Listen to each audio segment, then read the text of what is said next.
மாவட்டத்தில் வெள்ளம் பாதித்த குக்கிராமங்களுக்கும் நிவாரண உதவிகள் கிடைக்க அரசு தீவிர நடவடிக்கை எடுத்து வருகிறது.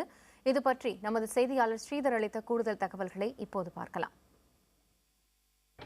கடலூர் மாவட்டத்தில் பெய்த கனத்த மழையின் காரணமாக கடலூர் மாவட்டமே வெள்ளக்காடாக மாறியது. இதில் 1000க்கும் மேற்பட்ட கிராமங்கள் மிகப்பெரிய அளவு பாதிப்பை ஏற்படுத்தியது. தற்போது வெள்ள நீர் வடிந்து வந்தாலும் குறிப்பாக டிவி நல்லூர் உள்ளிட்ட பல கிராமங்கள் இன்னும் நீரில்தான் உள்ளது.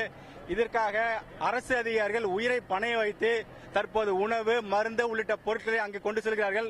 அந்த காட்சி தான் தற்போது நீங்க நேரடியாக பார்த்துக் கொண்டிருக்கிறீர்கள்.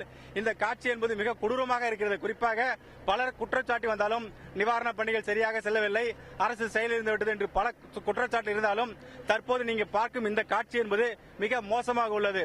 இந்த பகுதியை கிட்டத்தட்ட 5 கிலோமீட்டர் தூரத்திற்கு டிராக்டரில் செல்ல வேண்டும் அல்லது நடந்துதான் செல்ல வேண்டும்.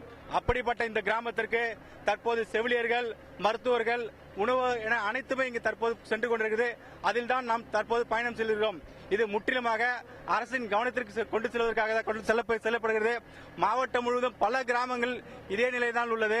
மாவட்ட நிர்வாகம் இதுபோல் கிராமங்களை தொடர்ந்து கவனித்து வருகிறது. அவர்களுக்கு தேவையான உணவு, மருந்து உள்ளிட்ட அனைத்து பொருட்களும் உயிரை பணைய வைத்து அரசு அதிகாரிகள் தற்போது கொண்டு செல்கிறார்கள்.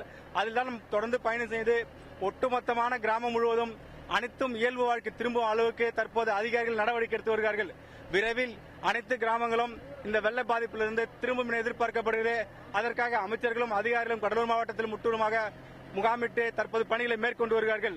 விரைவில் கடலூர் மாவட்டத்தில் உள்ள அனைத்து கிராமங்களுக்கும் உரிய சாலை வசதி, மின்சார வசதி என அனைத்தும் கிடைக்கும் என எதிர்பார்க்கப்படுகிறது. புதிய தலைமைக்காக ஒளிப்பதிவாளர் செந்தில்குமார், ஸ்ரீதர்.